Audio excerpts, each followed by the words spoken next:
As I'm on. Looking at all the nomadic tribal rugs, these ancient nomads or tribal people never really made these rugs for decorative purposes, but they're made for personal use.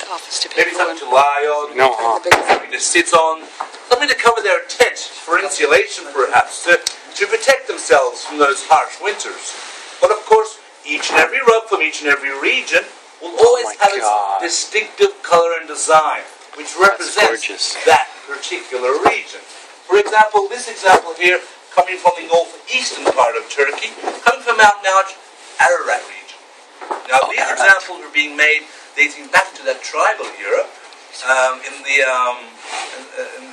downslopes of the Mount Ararat region, which means the wool that dating back to that period were exposed to a lot of sunlight, or the animal was, which allowed the wool to develop that organic oil which is called lanolin, which gives the wool a nice sheen to the rug and a nice softness to the rug, which allows us to spin the wool very fine and get such intricate workmanship, even though it is a tribal rug being pure wool, and wool being such a coarse material.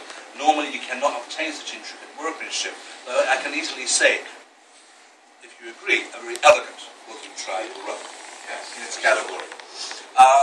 An example over there, for instance, have anybody heard of Kazakh rugs before? Yeah, world famous in this category, coming from the Caucasus of Turkey, which will always possess those reds and your blues and your greens, for example. Red obtained from onion leaves, blue from indigo, you've got green obtained from chestnut, you've got that yellow colour in the rug which is obtained by saffron, for example. How do we know this? Because, like I said downstairs, being one of the largest manufacturers of rugs, we made these rugs ourselves. Oh, wow. Okay? Being one of the largest manufacturers of rugs in the country, when we make our rugs, we always use hand-spun wool and organic dyes. No artificial colours, chemicals, or even lead have been used on any of our examples. Because it's very important to use organic dyes with organic materials. If you were to use chemical dyes with these organic materials, in time those chemical dyes will corrode or damage the material. Which means you will not get that sheen in the wool like you see on this example, or in all of these examples. That sheen is obtained from that lanolin, that organic oil. Now if you were to dye these rugs chemically dyed, the chemical dyes will corrode the lanolin. Lanolin is very important to wool because lanolin is a protectant against the harmful ultraviolet rays of the sun, dirt, dust, grime, children, grandchildren, and the rest of it. Okay? So, very particular examples here, what I've shown you so far in tribal rugs. As you can see, more very naive patterns, geometric designs, but of course during that passage from that nomadic or tribal way of life, they look to handmade items or rugs move from being a need to being part of interior decoration.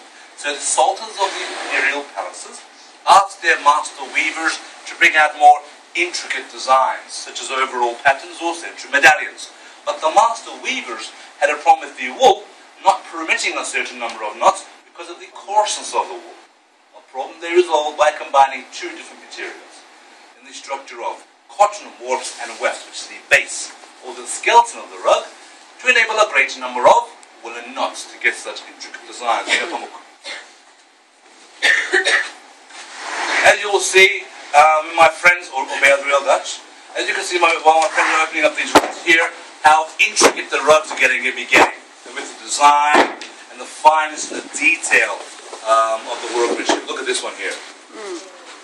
A very traditional imperial style rug dating back to, that particular example there, dating back to the 15th century.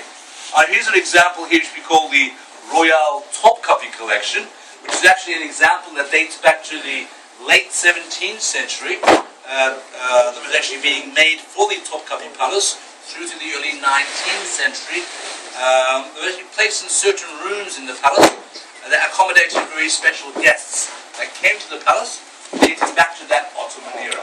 Each guest will actually take back home the very example that they used during their visit. Whoa. Of course, we're not giving it free anymore, I'm sorry. But of course, the exact same style of rug is still being reproduced by us to keep this dying work of art alive, because the art of carpet weaving, starting with tribal rugs and Mulan cultural rugs, it did start off as a cottage industry, which it is a dying work of art. So we as the manufacturers have taken on the responsibility of keeping alive this dying work of art and bringing these old traditional designs into our days today. Okay? To keep this dying work of art alive. Now, I'd like to take a short break. Just been informed that your drinks are ready.